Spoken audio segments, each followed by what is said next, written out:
Bismillahirrahmanirrahim. Assalamualaikum warahmatullahi wabarakatuh. Perkenalkan, nama saya Muhammad Fauzan Asidik dengan NIM 12370500551. Saya mahasiswa jurusan Teknik Informatika semester 1 kelas B UIN Sunan Gunung Jati Bandung.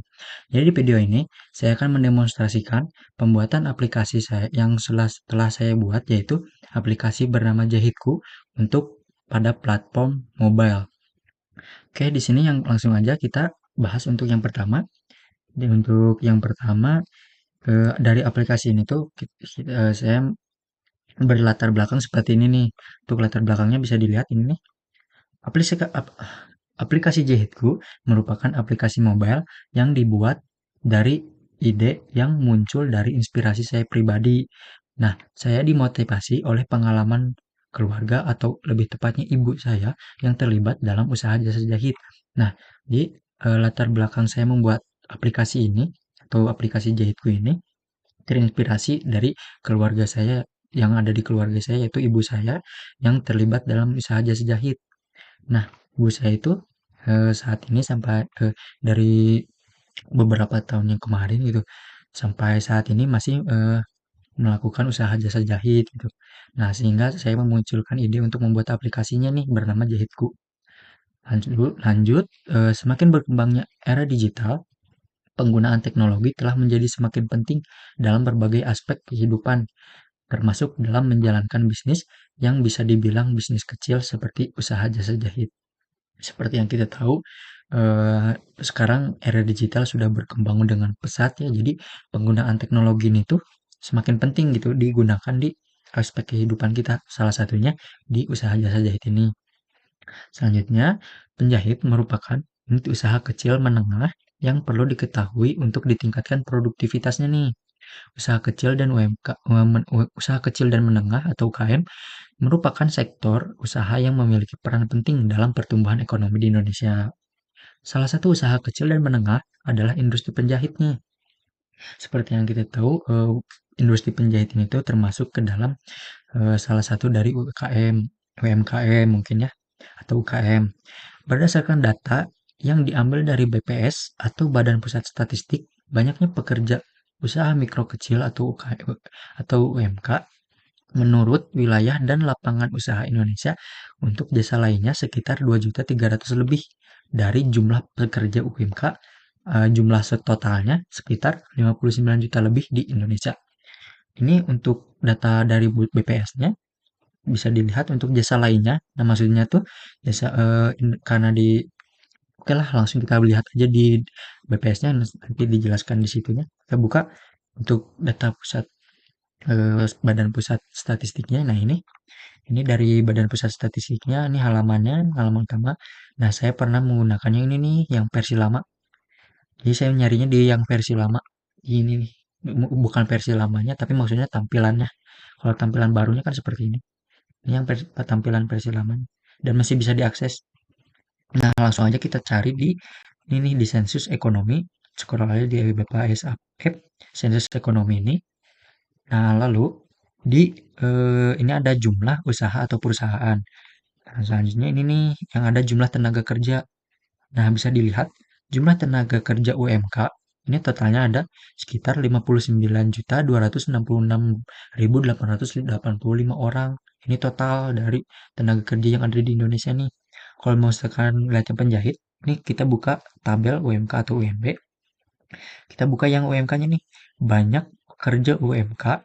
Ini yang jumlah tenaga kerja ya. Kan ada yang usaha, ada yang jasa. Nah, kita buka yang banyaknya pekerja UMK menurut wilayah dan lapangan usaha. Kita langsung buka aja. Nah, ini dia data-data dari UMK menurut wilayah dan lapangan usaha. Ini yang pertama ada pertambangan dan penggalian, ada industri pengolahan, ada konstruksi dan sebagainya. Ini ada banyak. Karena di sini gak ada industri penjahit, saya menggunakan datanya di jasa lainnya. Jadi di jasa lain ini total di Indonesianya nih, kan Indonesia nih, kan ada Papua, Papua Barat, ini lebih detailnya. Nah, ini Indonesianya nih, secara umum Indonesianya ada jasa lainnya sekitar 2.363.281 orang di jasa lainnya nih. Nah, dari totalnya yaitu ini nih sekitar 59.266.000 885 orang dari total pekerja UMK atau usaha kecil, mikro kecil. Nah, ini tuh karena kenapa saya masukkan jasa lainnya karena kan nggak tadi sudah saya bilang nggak ada industri penjahitnya. Nah, di sini kita lanjut dulu. Jasa lainnya dalam hal ini adalah salah satunya pekerja dalam industri penjahit. Jadi berkemungkinan di industri penjahit ini kurang dari 2 juta gitu, dari 2.600.000 karena industri penjahit ini masuknya ke jasa lainnya di data jasa lainnya tadi. Karena gak ada spesifik untuk apa ya industri penjahitnya. Nah, masuknya ke jasa lainnya. Lalu artinya penjahit di seluruh Indonesia, penjahit yang bekerja sebagai penjahit di seluruh Indonesia kurang dari sekitar 2 juta orang. Terlepas dari itu, penjahit masih dibutuhkan dalam kehidupan sehari-hari demi kebutuhan pelanggan yang masih banyak membutuhkan jasa jahit untuk menjahit pakaiannya. Seperti di ruang lingkungan saya ini karena ibu saya membuka usaha jasa jahit, jadi masih dibutuhkan dalam kehidupan sehari-hari. Itu masih banyak yang memesan untuk jasa jahit ke ibu saya gitu. Selanjutnya, aplikasi jahitku ini termasuk dalam perubahan tren dalam kehidupan sehari-hari. Nah, saya itu ingin seperti yang kita tahu, kalau misalkan mau menjahit, datang ke jasa penjahitnya gitu, datang ke rumah yang jasa jahitnya. Misalkan tetangga saya ingin menjahit pakaian bajunya, maka datang ke rumah saya, yaitu datang ke ibu saya untuk menjahit pakaiannya. Nah, saya ingin mengubah nih trennya yang dari itu tadi barusan itu yang pesan langsung datang ke rumah, sekarang pengen menggunakan aplikasi sehingga bisa lewat aplikasi di handphone itu di mobile lebih tepatnya. Seiring dengan berkembangnya teknologi, pelanggan cenderung mencari cara yang lebih efisien, nyaman, dan cepat untuk mendapatkan layanan dan produk yang mereka butuhkan. Sehingga aplikasi Jahitku dibuat untuk menyatukan antara kebiasaan masyarakat dan teknologi yang tujuannya yaitu memenuhi kebutuhan pelanggan yang semakin beragam serta mendukung kelangsungan usaha jasa jahit.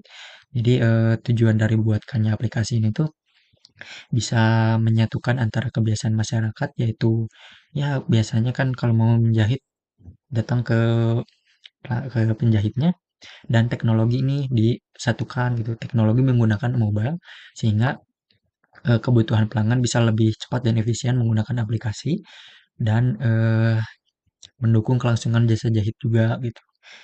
Oke, selanjutnya itu untuk ini untuk latar belakang. Selanjutnya ke deskripsi teknologi. Nah, ini deskripsi teknologi. Aplikasi jahitku dibuat dengan tujuan memudahkan interaksi antara pelanggan dan penjahit. Ya, seperti yang sudah dijelaskan mungkin sebelumnya, aplikasi jahitku ini menggunakan handphone, jadi interaksi antara pelanggan dan penjahit ini tuh lebih mudah. Pelanggan dapat menemukan penjahit terdekat sekaligus terbaik untuk melakukan pesanan jasa jahit. Jadi di aplikasi ini tuh nanti akan ada fitur rating dan ulasan sehingga si pelanggan tuh bisa nyari nih penjahit mana yang terbaik sekaligus yang terdekat berdasarkan ulasan dan rating itu. Selanjutnya dengan ini pelanggan tidak perlu lagi khawatir untuk memperbaiki pakaiannya. Selain itu, pelanggan juga dapat berkonsultasi secara jarak jauh sehingga bisa menyesuaikan sesuai dengan kebutuhan dalam pakaiannya. Jadi bisa ada fitur untuk obrolan dan chattingannya nanti di aplikasinya. Lalu selanjutnya, aplikasi Jahitku ini dapat membantu penjahit dan pelanggannya dalam mengelola pesanan dan komunikasi yang lebih efisien. Karena menggunakan aplikasi jadi pesanan dan komunikasinya lebih efisien dari jarak jauh. Hal ini akan memungkinkan penjahit untuk meningkatkan layanan yang berkualitas agar bisnisnya berjalan dengan baik. Selain itu, aplikasi Jahitku dibuat bertujuan untuk mendukung usaha kecil yaitu usaha jasa jahit sehingga dapat bersaing satu sama lain yang diharapkan semakin kompetitif.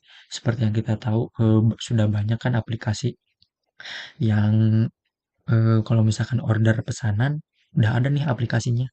Nah, sehingga dibuatkan aplikasi itu supaya usaha jasa jahit ini juga bisa bersaing gitu di era yang semakin kompetitif ini di era digital.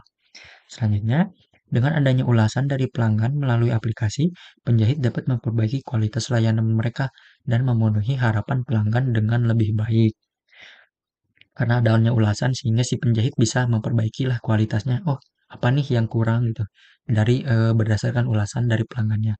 Aplikasi Jahitku ini diharapkan dapat bisa mengikuti era digital yang sudah berkembang, sehingga dapat mempertahankan bisnis penjahitnya, memberikan kemudahan, dan ataupun meningkatkan potensi jasa jahit. Sehingga di era digital ini dibuatkannya aplikasi Jahitku diharapkan bisa mempertahankan bisnis penjahit. Karena semakin era digital, takutnya malah tenggelam, dan juga dibuatkan aplikasi itu memberikan kemudahan ataupun meningkatkan potensi untuk penjahitnya.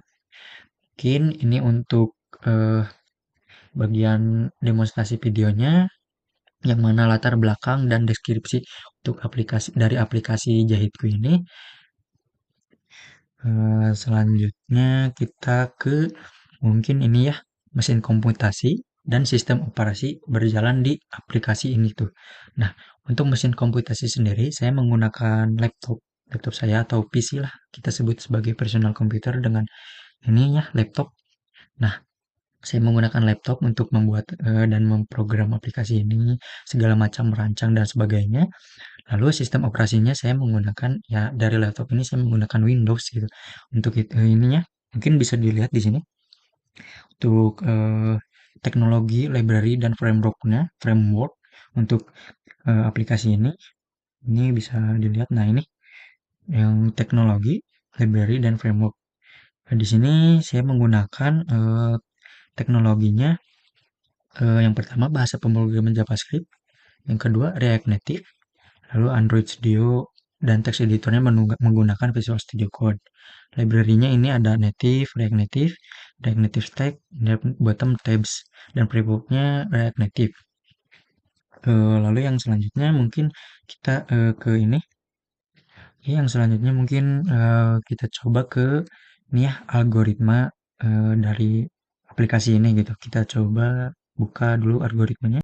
Oh iya, selain algoritma, kita ini nih, algoritma, struktur data, dan bahasa pemrograman yang berperan di aplikasi ini tuh. Yang pertama kita coba ke ini algoritma, setelah itu ke struktur data dan bahasa pemrograman. Kita lihat algoritma. Nah, ini untuk algoritma yang pertama. Ini ada 1, 2, 3, 4. Mungkin saya mulai dari pertama ini nih, yang pelanggan. Algoritma itu maksudnya algoritma untuk pelanggan bisa login gitu. Nah, ini algoritmanya nih. Pelanggan untuk login tuh masukkan username dan password. Lalu verifikasi login. Kalau misalkan gagal, balik lagi nih, masukkan username dan password. Nah, kalau misalkan gagal terus, ya mungkin belum daftar gitu. Nah, sebelum login harus daftar dulu. Nah, di sini saya tidak mencantumkan daftarnya ya, mohon maaf. Jadi ini tuh harusnya ada daftar dulu. Daftar kayak masukin username, password, email, nomor telepon, dan sebagainya. Lalu baru nih masukkan username dan password untuk verifikasi loginnya. Kalau berhasil, maka akan masuk ke halaman beranda. Kalau misalkan gagal, maka harus masukkan username dan passwordnya lagi. Atau mungkin kalau ya tadi kalau belum daftar ya harus daftar dulu, lalu masukkan username dan password untuk login. Setelah berhasil, masuk ke halaman beranda. Untuk yang selanjutnya, nah sama penjahit juga sebagai penjahit gitu, masukin dulu kayak daftar dulu, kayak username, password, alamat dan sebagainya. Lalu ini nih untuk loginnya masukkan username dan passwordnya. Kalau gagal ya balik lagi. Kalau misalkan lalu masuk ke verifikasi login. Kalau misalkan berhasil baru ke halaman beranda sebagai penjahit. Tuh. Nah, yang selanjutnya ini nih sebagai pelanggan untuk algoritma ini nih memesan jasa jahitnya. Yang pertama halaman beranda kan ketika udah berhasil login masuk ke halaman beranda pelanggan nih. Nah, di sini tuh ada yang ketinggalan nih, mohon maaf juga lagi nih. Harusnya ada memilih jasa jahitnya, ada milih penjahitnya lah. Kayak kita mau milih penjahit yang terdekat atau mau yang mungkin terjauh atau mungkin yang terbaik, yang ya sesuai keinginan gitu. Ada gitu di sini tuh harusnya sebelum memilih produk nih. Nah, setelah memilih, baru pilih produknya. Dari penjahit itu disediakan apa? Misalkan menjahit celana, menjahit baju, menjahit kerudung dan sebagainya. Nah, di sini nih. Lalu pilih desainnya. Desain di sini tuh opsional mungkin ya. Kalau desain di sini kayak mungkin mau menjahit baju baru, nah baru pilih desain. Kalau menjahit itu mungkin langsung ke tentukan ukurannya. Kayak misalkan mau dikecilin atau dibesarin si pakaiannya. Nah, di sini nih masuk ke tentukan ukuran. Lalu ke proses pembayaran. Nah, setelah ukuran ini misalkan masukin ke di sini juga mungkin ada kayak proses masukin ke keranjang dulu misalkan kalau misalkan belum mau langsung pesan gitu si pakaiannya untuk dijahit gitu. Nah, kalau misalkan mau langsung di sini nih proses pembayaran gitu. Nah, setelah proses pembayaran, konfirmasi pesanan ketika si penjahitnya sudah mengkonfirmasi pesanan tersebut. Nah, konfirmasinya tuh di sini nih. Nah, yang ini penjahit masukkan tadi udah login nih sebagai penjahit misalkan. Nah, ini masuk sebagai penjahit di halaman beranda penjahit, lalu melihat daftar pesanan. Ada pesanan apa saja nih dari pelanggan. Lalu apa yang mau diterima? Nah, menerima pesanan pesanan mana dulu yang mau diterima, mau yang dijahitnya yang mana dulu. Nah, di sini menerima pesanan. Lalu setelah menerima pesanan, eh, nah dari menerima pesanan ini tuh, nah ini langsung masuk ke si pelanggannya itu mengkonfirmasi, oh udah diterima sama si penjahitnya buat pesanan tersebut, maka si pelanggan mendapat konfirmasi pesanan tersebut bahwa pesanan tersebut udah diterima oleh penjahitnya. Setelah itu, setelah menerima pesanan si penjahit sudah menerima pesanan dari pelanggan, lakukan pengerjaan di mulailah dijahit kayak mungkin sebelum itu kayak dikirim dulu, akhirnya dikirim mau dikirim secara ngirim langsung pelanggannya ataupun lewat kayak apa ya ada ininya lah yang ngirimnya kayak misalkan JNE atau JNT itu kan yang untuk mengirim barang. Nah, bisa di situ. Lalu setelah itu melakukan pengerjaan untuk jahitannya. Setelah itu mengkonfirmasi selesai si jahitannya. Lalu bisa diterima melalui misal sama seperti tadi bisa dikirim melalui JNT atau JNE atau apa ya namanya itu teh eh, untuk kirimnya lah jasa kirimnya JNE JNT gitu. Nah, setelah itu dikirim ke si pelanggannya ataupun bisa dikirim langsung gitu sama penjahitnya. Misalkan penjahitnya pengen langsung datang ke rumahnya gitu kan. Tapi ini karena aplikasi jadi bisa menggunakan tadi jasa kirimnya. Yang selanjutnya tadi struktur data. Nah, untuk struktur data kita buka kembali. Nah, ini struktur datanya ada di nah, ini nih struktur datanya. Tadi kan ada pelanggan sama penjahit. Nah, di sini untuk struktur datanya sebagai pelanggan. Nah, ini untuk pelanggan memiliki atribut atau entitas ID pelanggan yang pertama dengan tipe data integer, lalu ada nama lengkap dengan tipe data string dan email tipe data string, password tipe data string, nomor HP tipe data integer dan mungkin nomor HP bisa string juga ya. Dan alamat tipe datanya string. Lalu sebagai pelanggan ini bisa melakukan pesanan, bisa memilih penjahit dan bisa memberikan ulasan ini nih. Nah, yang pertama mungkin kita ke memilih penjahit dulu. Nah, ketika memilih penjahit, penjahit ini penjahit memiliki entitas atau atribut ID penjahit dengan tipe data integer, lalu ada nama lengkap, tipe data string, ada email string, password string, nomor HP integer, bisa string juga mungkin nomor HP, alamat string. Nah, setelah itu ini nih kita sebagai pelanggan bisa memberikan ulasan yang dimana ulasan ini memiliki atribut atau entitas ID pelanggan dengan tipe data integer, lalu rating dengan tipe data string, lalu ulasan dengan tipe data string yang dimana ketika pelanggan memberikan ulasan akan ulasan ini tuh diterima oleh penjahit. Nah, penjahit menerima ulasan. Jadi ulasan yang sudah diberikan oleh pelanggan diterima oleh penjahit. Setelah itu mungkin ke ini pelanggan melakukan pesanan nih. Dari pesanan ada atribut atau entitas ID pesanan dengan tipe data integer, lalu ID pelanggan dengan tipe data string, tipe pesanan dengan eh, tipe data integer dan ada ID penjahit dengan tipe data string membutuhkan ini dari pesan ini membutuhkan ID dan dari penjahit dan pelanggan ya. Lalu timestamp-nya waktu pesanan ketika memesan itu pada tanggal berapa sih, jam berapa gitu kan.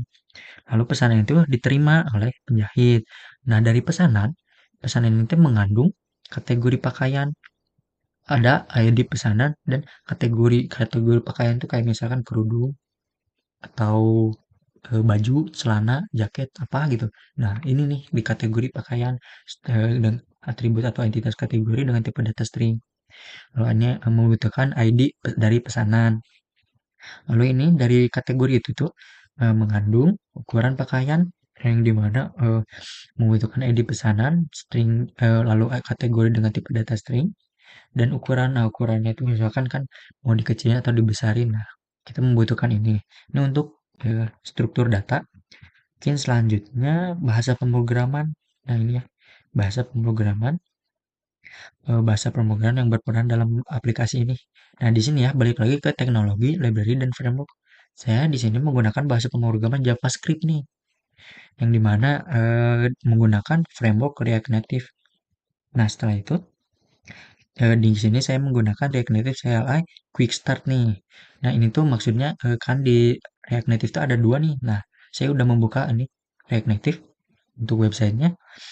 Ini untuk memulai setup untuk development dari menggunakan React Native. Nah, ini nih, saya menggunakan React Native CLI Quick Start. Ada juga yang Expo. Ini ada yang Expo, kita bisa ikutin tutorial di sininya. Nah, ini yang React Native Quick Start, yang dimana saya menggunakan Microsoft, mohon maaf, OS atau sistem operasi Windows, dan targetnya Android. Karena Windows kalau nggak salah nggak bisa. Nah, kan kalau di Windows nggak bisa untuk nggak support lah untuk pembuatan aplikasi berupa untuk iOS gitu targetnya. Sedangkan kalau Android bisa. Nah, di sini untuk tutorial-tutorialnya saya sudah melakukannya gitu. Sudah melaksanakan tutorial ini, sudah menginstal ininya lah segala macam SDK, lalu AVD, Android Virtual Device-nya dan sebagainya menggunakan Android Studio kalau nggak salah.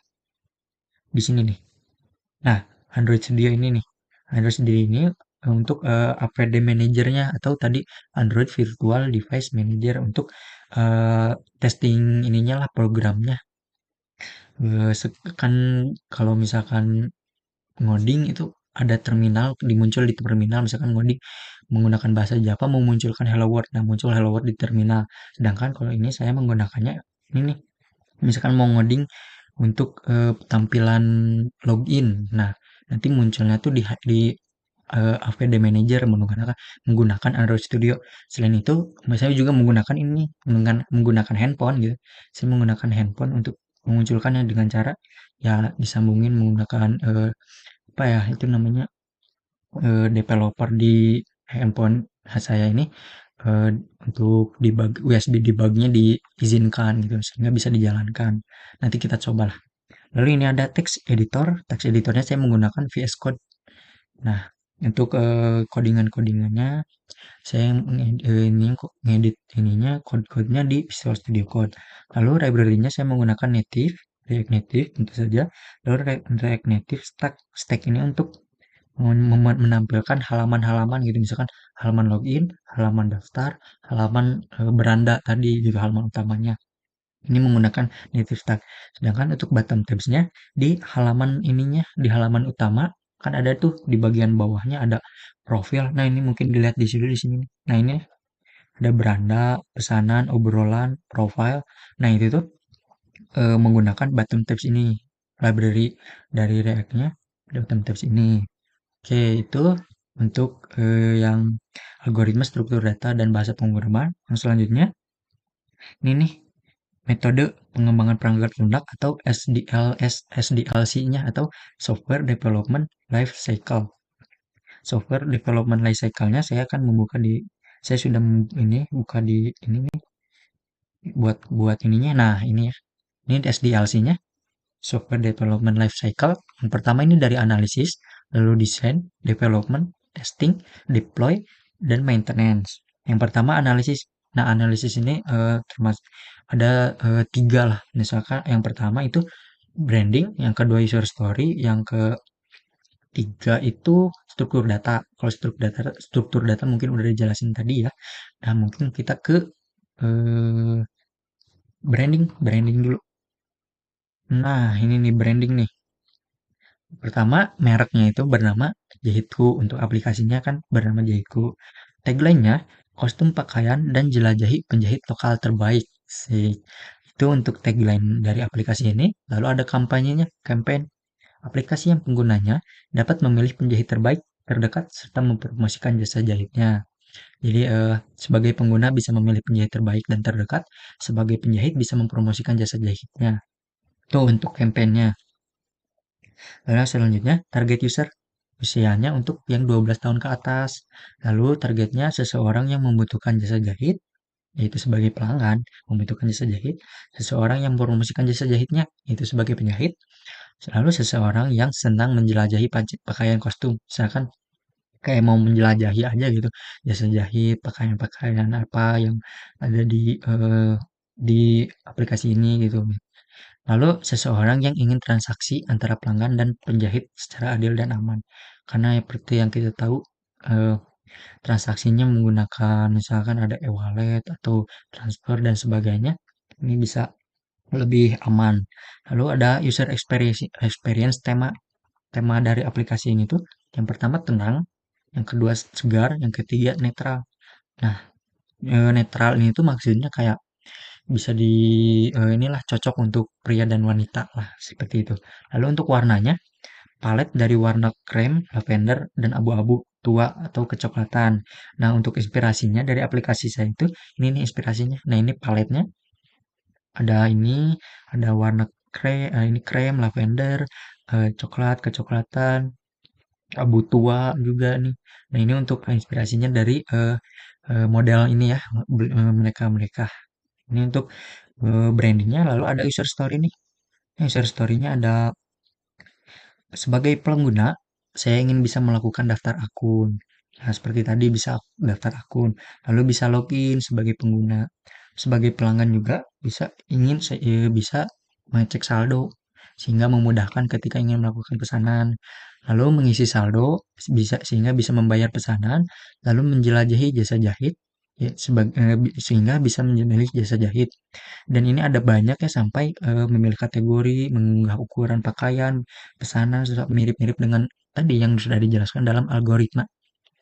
Untuk pesanannya kayak mungkin ini lebih detailnya lagi, mengecek riwayatnya, mengecek pesanan, mengecek keranjang, melakukan obrolan, mencari jasa jahitnya, edit profile, eh, dan sebagainya, ada rating, ulasan, dan sebagai penjahit juga bisa mengkonfirmasi nih pesanan, bisa melihat daftar pesanan juga, ini belum ketulis dan itu sebenarnya masih panjang, namun saya baru menuliskan seperti ini, mungkin saya akan update nanti. Oke, ini untuk di analisis user story-nya nih. Lalu selanjutnya yang struktur data, mungkin yang struktur data udah tadi ya. Untuk analisis struktur datanya, ada pelanggan, penjahit, pesanan, kategori pakaian, ukuran pakaian, dan ulasan. Oke, mungkin itu untuk ini SDLC yang tadi tuh sampai mana? Sampai analisis, baru sampai analisis nih. Masih panjang nih. Lalu yang desain, nih yang desain ini tuh ke arsitektur sistem dan UI UX-nya. Nah, untuk desain ini, untuk yang pertama itu kita buka ke arsitektur sistem. Nah, ini nih arsitektur sistemnya untuk mendesainnya ini. Arsitektur desain yang pertama, aplikasi Android ini tuh menggunakan JavaScript dengan framework React Native. Ini saya menjalankan untuk memprogram aplikasinya menggunakan ini JavaScript dan targetnya Android. Lalu ini ke web server nih. Untuk web server ini tuh kayak menghubungkan antara permintaan klien atau permintaan pelanggan dengan back-end-nya dengan untuk mengatur logik untuk ininya lah dari back-end-nya. Nah, di aplikasi back-end ini nih menggunakan untuk web servernya menggunakan JavaScript dengan ini apa framework Express.js dan aplikasi web back-end-nya menggunakan JavaScript dengan ininya frameworknya Express.js. Lalu yang selanjutnya setelah terhubung antara ini nih menggunakan web server terhubung antara permintaan dengan backend-nya, lalu ada database-nya ini. Database ini untuk mengelola dan menyimpan data ya, untuk kayak daftar akun sebagai pengguna nanti masuk ke database, atau daftar akun sebagai penjahit masuk ke database. Nah, di sini saya menggunakan PostgreSQL, yang dimana PostgreSQL ini tuh database management system yang bersifat relasional. Nah, ini untuk arsitektur sistemnya. Ini di dalam ini ada cloud-nya, mungkin untuk eh, ininya ya, untuk web server, aplikasi web backend dan database-nya bisa dijalankan melalui cloud-nya. Oke. Nah, ini untuk desain nih, yang arsitektur sistem yang selanjutnya, UI UX-nya nih. Kita buka UI UX-nya nah ini nih, saya membuat user interface dan user experience-nya menggunakan Figma. Ini yang pertama untuk tampilan halaman daftar, halaman login, dan ini halaman daftar nih. Kalau halaman daftar, silahkan daftar dengan mengisi yang ada di bawah ini. Nah, ini nih membutuhkan nama lengkap, email, nomor HP, alamat, password, dan mengonfirmasi password. Setelah itu, ini bisa masuk sebagai yang sudah ini daftar tadi. Nah, selanjutnya ini ada ke beranda. Untuk halaman berandanya ini nih bisa melihat saldo, bisa melihat penjahit. Ini ada rekomendasi penjahit di daerah yang terdekat mungkin. Ini untuk bagian beranda. Lalu kita bisa milih nih, bisa memilih penjahit. Misalkan kita ini klik yang ini, maka akan masuk ke sini nih. Pilih kategori. Setelah memilih penjahit, masuk ke kategori, mau pilih baju, kemeja, ini dress, rok, celana, kaos, dan sebagainya. Lalu masukin ukuran yang mau bisa disimpan, ukuran yang mau dikecilin atau dibesarin, bisa chat penjahit dulu mungkin, bisa masukin ke keranjang atau bisa pesan langsung ini. Nah, lalu ini untuk bagian pesanan nih, di bagian yang pesanan di bawah ini kan ada pesanan. Nah, bagian pesanan ada riwayat, ada proses, ada keranjang. Dan keranjang bisa dimasukin ke keranjang dulu sebelum memesan. Ini proses ketika setelah diproses untuk pesanannya. Nah, ini ada riwayat setelah selesai proses pesanannya. Lalu ini untuk chat, bisa chat ke penjahitnya di sini untuk tampilan penjahitnya. Lalu ada buat profile. Ini untuk profilnya ada nama, email, dan nomor telepon, bisa diedit juga nih untuk bikin avatarnya dan sebagainya. Nah, ini untuk link Figma-nya ada dicantumkan di GitHub ini.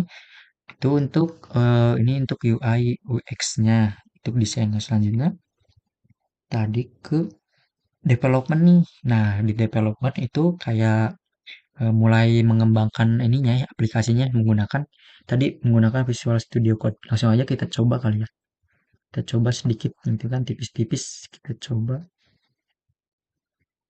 Nah, di sini udah membuka ininya ya, VS Code-nya. Mungkin nanti kita coba buka nanti. Kita buka Pertama kita buka terminal nih, CMD Command Pro, terminal dari eh, apa Windows. Nah, dari sini masuk aja ke aplikasi tempat penyimpanan aplikasinya, tempat kodenya. Dan saya menyimpan di dokumen, di local disk C, lalu di users, di info-wizard, lalu masuk ke dokumen. Nah, di dokumen masuk ke Jahitku. Nah, ini langsung aja code titik. Nah, ini tuh untuk membuka codingannya. Maka akan membuka Visual Studio Code. Langsung aja enter.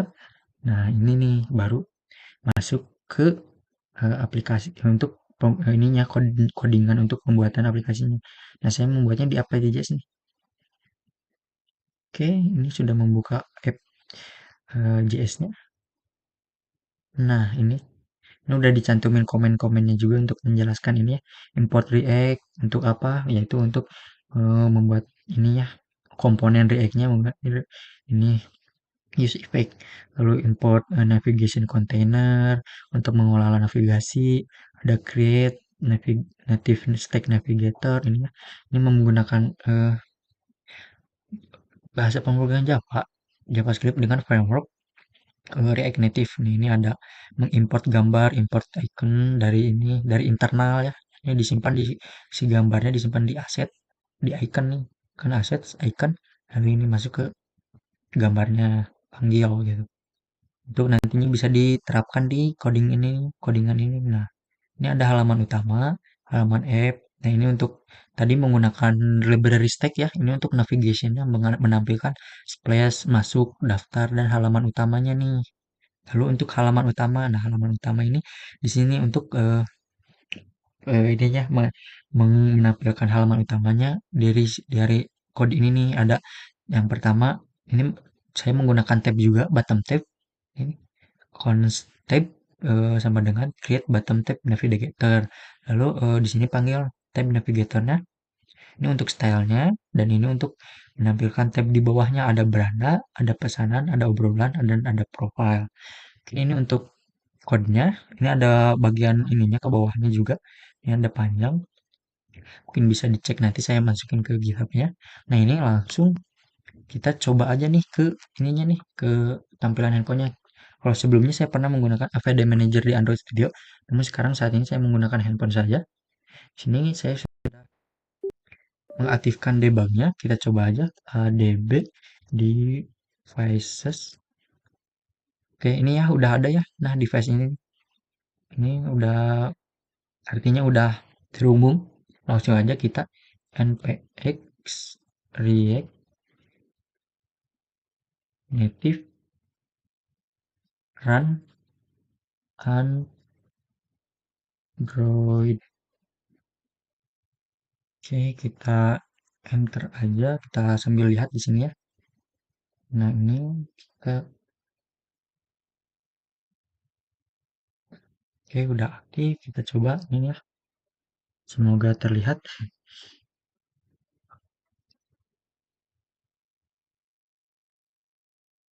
Ini sedang menjalankan starting. Nah, ini node-nya.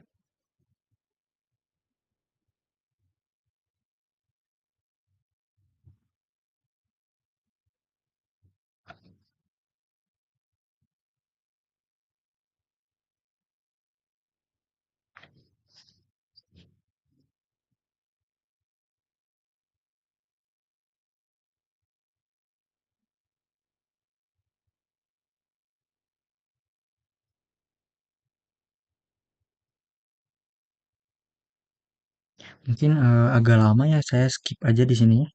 Takutnya nambah lama. Oke, ini sedang masih menjalankan executing sampai 100% kita tunggu. Nah, ini berhasil ya. Set.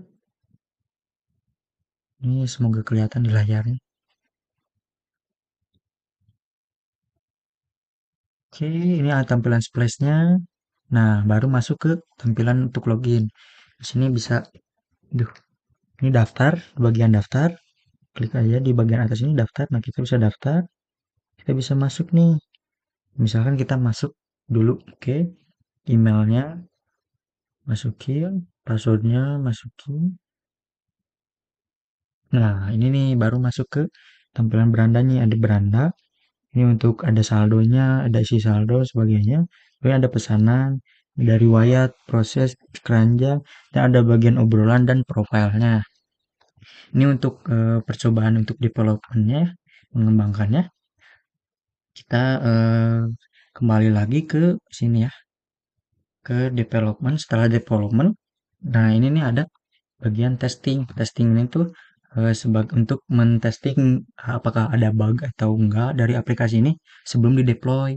Di testing dulu nih sama mungkin ada testernya. Nah, testing untuk takutnya ada bug, ada kayak error sebagainya sebelum di deploy. Nah, setelah itu baru di deployment nih di apa ya namanya?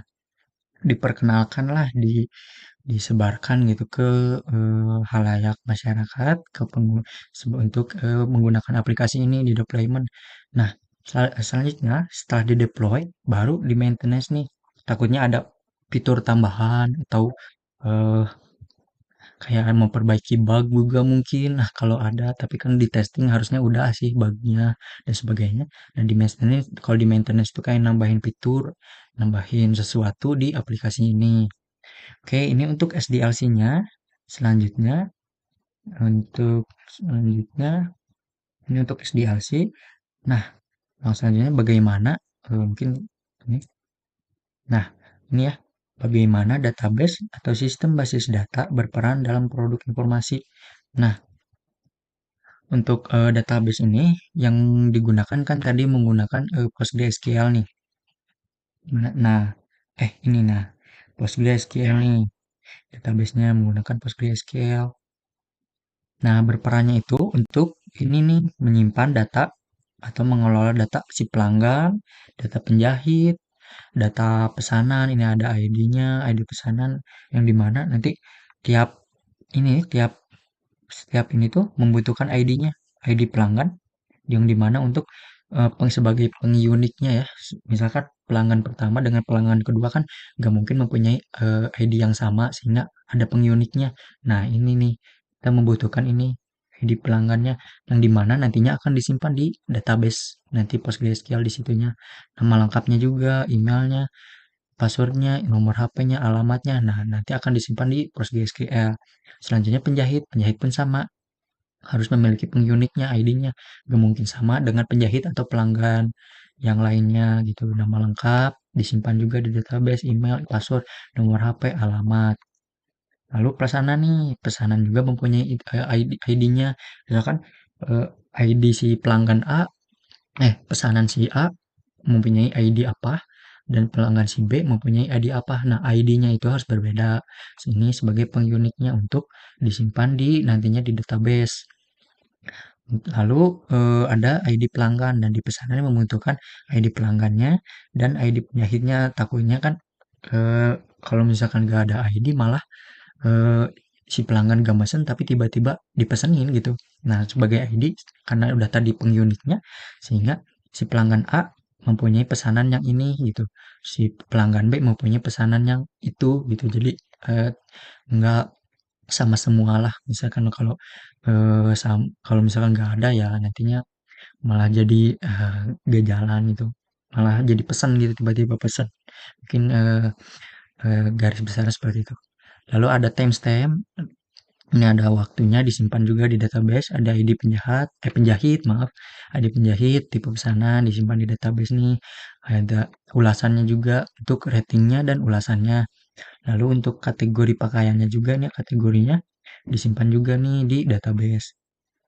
Nah, ukuran dengan data integer disimpan di database.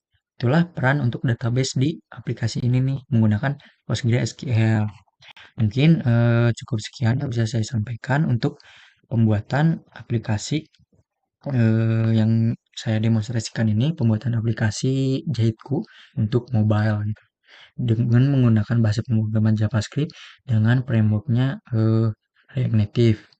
Mungkin cukup sekian yang bisa saya sampaikan dari video ini. Mohon maaf apabila ada kesalahan dan kekurangan. Wabillahi taufiq walhidayah. Wassalamualaikum warahmatullahi wabarakatuh.